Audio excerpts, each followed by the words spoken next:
मित्रों नमस्कार, आपका वेनम एकेडमी रीवा में आपका हार्दिक स्वागत। मैं डॉक्टर अरुण शुक्ला। आज हम डिटेल में डिस्कस करेंगे जो सहायक पशु चिकित्सा क्षेत्र अधिकारी पद के लिए जो चयन परीक्षा होने वाली है उसके बारे में। ठीक है, तो चलिए शुरू करते हैं। देखते हैं ये व्यावसायिक परीक्षा मंडल का जो पाठ्यक्रम है, जो सिलेबस डिसाइड किया गया है, इस सिलेबस में 25 प्रश्न जो हैं आपके सामान्य ज्ञान और हिंदी, अंग्रेजी, गणित, विज्ञान और अभिरुचि से आने हैं और 75 प्रश्न जो आने हैं तकनीकी ट्रेड पर आधारित प्रश्न होंगे।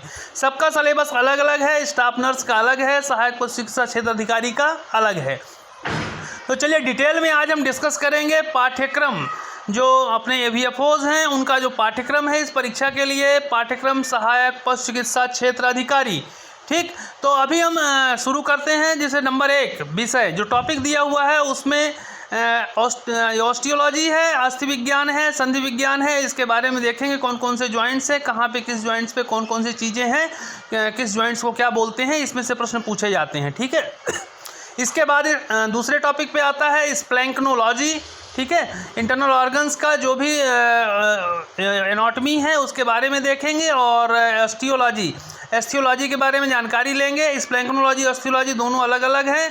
एस्थीसियोलॉजी में भी जो चीज़ें हैं वो कवर करेंगे और स्प्लैंक्नोलॉजी में भी कवर करेंगे। ठीक है, टॉपिक नंबर 3 जो डिफरेंट सिस्टम्स हैं, रिप्रोडक्टिव सिस्टम हो गया, आपका डाइजेस्टिव सिस्टम हो गया, रेस्पिरेटरी हो गया, एक्सक्रीटरी हो गया, और भी जो भी अपने फिजियोलॉजिकल प्रोसेस जो भी सिस्टम इन्वॉल्व होते हैं, इन सभी सिस्टम्स की एनाटॉमी जो शारीरिक संरचना है और इनके जो भी देखिए दिया हुआ है, इसमें पाचन तंत्र का है, स्वतंत्र तंत्र का है, जो भी सिस्टम है वो सारे दिए हुए हैं। इनमें से प्रश्न पूछे जाने हैं, ये हम कवर करेंगे।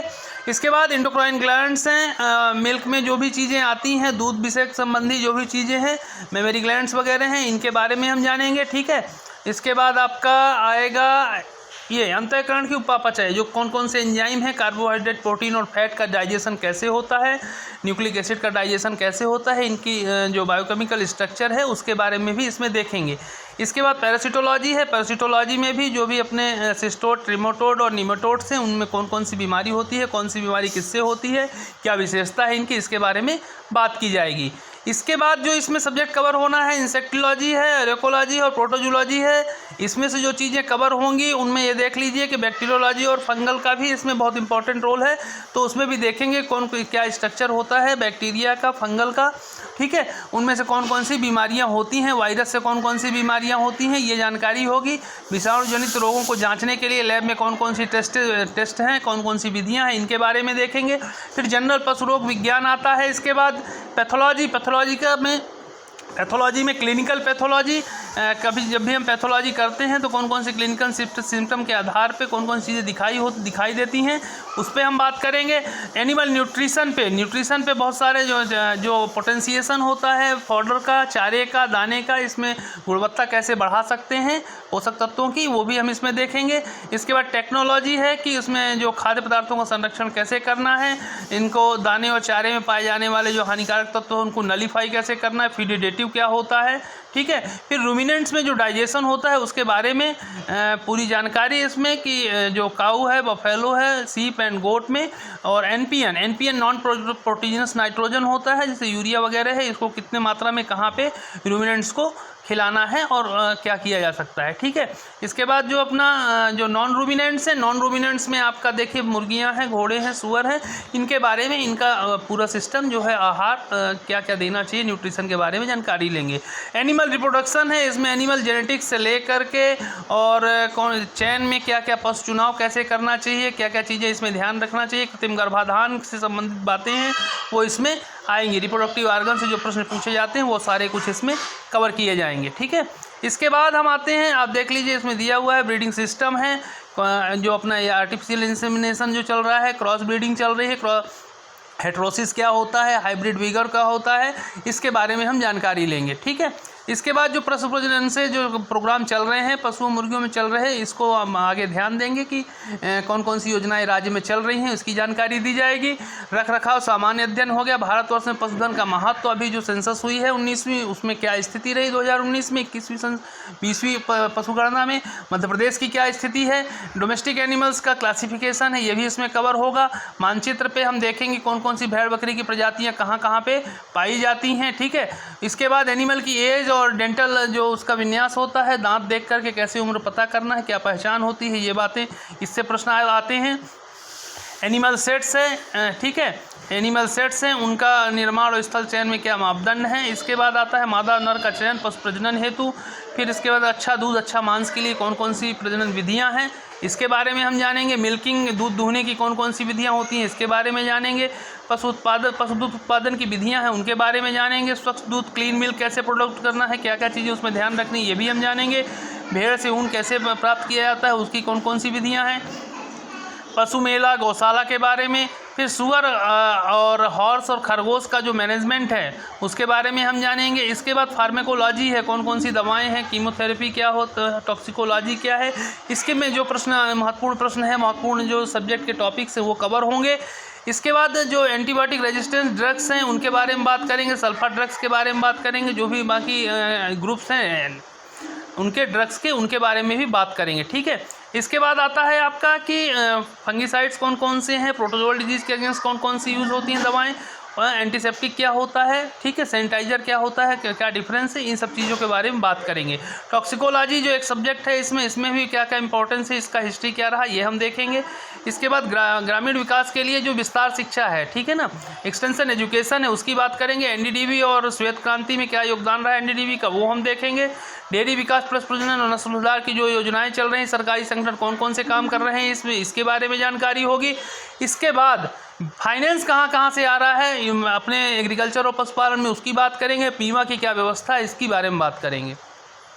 अब अप्लाइड जो उसमें फिजियोलॉजी और जो मुर्गियों की है और अंडा उत्पादन कैसे होता है, ब्रॉयलर में क्या क्या करना चाहिए, कैसे पोल्ट्री संबंधित सारी चीज़ें, आपका इसका न्यूट्रिशन मैनेजमेंट, ये सारी चीज़ें उसमें, और जो डिजीज़ हैं उसके बारे में इसमें कवर किया जाएगा, ठीक है। अब इसके बाद अब हम आते हैं कि ये पोल्ट्री मैनेजमेंट का एक अलग से ही टॉपिक दिया है, तो ये पूरी चीज़ें इसमें हम कवर करेंगे। पोल्ट्री मैनेजमेंट में जो भी अपने 15 पॉइंट हैं, ब्रॉयलर कैसे मैनेजमेंट कैसे करना है, उसमें दूसरी चीज़ क्या होता है कि प्रोजेक्ट रिपोर्ट्स 100 बॉयलर का बनाना है, क्या क्या है उसमें मद होते हैं, कौन कौन से मद में कितना खर्च होगा, प्रोजेक्ट रिपोर्ट डिटेल में बनाना बताएंगे। इसमें ही प्रश्न पूछ लेते हैं एक दो। और इसके बाद जो डिजीज़ हैं, कंटेजियस डिजीज़ हैं, संक्रामक रोग हैं, इसकी बात करेंगे। ब्लड परिवहन से, उपापचय से, मेटाबॉलिज्म से, आँख की कौन कौन सी बीमारियां हैं, पाचन तंत्र में कौन है, यूरिनरी सिस्टम में कौन कौन सी हैं, ठीक है, अपना न्यूरो सिस्टम में कौन कौन सी हैं, स्नायु तंत्र में, ये हम इसमें जानेंगे। अब संक्रामक रोगों की बात करें तो बैक्टीरियल हो गया, पैरासिटिक हो गया, इंटरनल एक्सटर्नल पैरासिटिक हो गया, ठीक है, वायरल डिजीज़ है, फंगल डिजीज़ है, सब में कौन कौन सी बीमारी किस परजीवी से होती हैं और मुख्य क्या लक्षण है, ये सारी जानकारी आपको दी जाएगी। जी हाँ, पशु शल्य चिकित्सा सर्जरी में कौन कौन से सिद्धांत हैं, कौन कौन सी प्रोसेस हैं इंपॉर्टेंट सर्जरी के लिए, क्या क्या चीज़ें इसमें ध्यान रखनी चाहिए, ये आपको बताया जाएगा। कौन कौन से इंस्ट्रूमेंट यूज़ होते हैं, ये सारी इसमें चीज़ें कवर होंगी। इसके बाद ब्लीडिंग कैसे रोकना है, नेक्रोसिस, गैंग्रीन, ये जो ड्राई हीट है और कोल्ड हीट है, कोल्ड ट्रीटमेंट है, इसको हम देखेंगे इसमें कि कैसे ट्रीटमेंट किया जाना है इससे।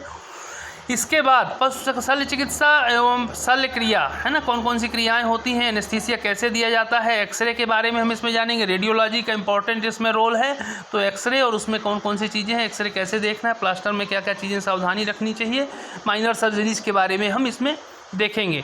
इसके बाद रिप्रोडक्टिव सिस्टम और एनिमल गायनेकोलॉजी में हम सारा चीज़ देखेंगे कि एस्ट्रस साइकिल क्या होता है, कौन कौन से साइकिल की क्या विशेषताएं हैं, कितने दिन के स्ट्रेस साइकिल किन किन एनिमल्स में होते हैं, ठीक है, रिटेंशन है, डिस्टोकिया है, ये सारी चीज़ें इसमें कवर होंगी। इसके बाद मेल जेनाइटल सिस्टम और आर्टिफिशियल इंसीमिनेशन, मेल जेनाइटल सिस्टम को कवर करेंगे पूरा कि ठीक है, कौन कौन सी चीज़ें इसमें कवर होती हैं, कैसे सीमेंट कलेक्शन होता है, कैसे इंसीमिनेशन होता है, ये सारी चीज़ें। अब इसके बाद आता है पशु चारा उत्पादन, फॉरवर्ड प्रोडक्शन से जो भी मध्य प्रदेश की स्थिति है, अभी कौन कौन से इंस्टीट्यूट काम कर रहे हैं, कौन कौन सी वेराइटीज़ आई हुई हैं, ठीक है, चंद्रसूर है, जैसे ये हरा चारा है, जई है, रासायनिक खादें हैं, इनको क्या सशक्त विकास, जैविक खाद है, वर्मी कंपोस्ट है, इसके बारे में पूरी जानकारी दी जाएगी। तो दोस्तों ये रही आपकी जो भी एग्ज़ाम होने वाला है उसका एक डिटेल सिलेबस। ये सारा सिलेबस वेनम एकेडमी रीवा, जी हाँ, वेनम एकेडमी रीवा में सुपर 30 बैच पटवारी के लिए बहुत सफलता के साथ प्रारंभ किया जा चुका है और सहायक पशु चिकित्सा क्षेत्र अधिकारी के लिए ऑनलाइन और ऑफलाइन दोनों तरह की क्लासेस शुरू हैं। जिन प्रतियोगी परीक्षार्थियों को मदद चाहिए ऑनलाइन के लिए, तो इसमें एक नंबर है, नंबर आप वीडियो में देख रहे होंगे। इस वीडियो में एक नंबर है, उस पर आपको व्हाट्सएप कॉल या आप बता सकते हैं, उनमें से मैसेज करके जो भी क्वेरीज होगी आपकी रिजॉल्व की जाएगी।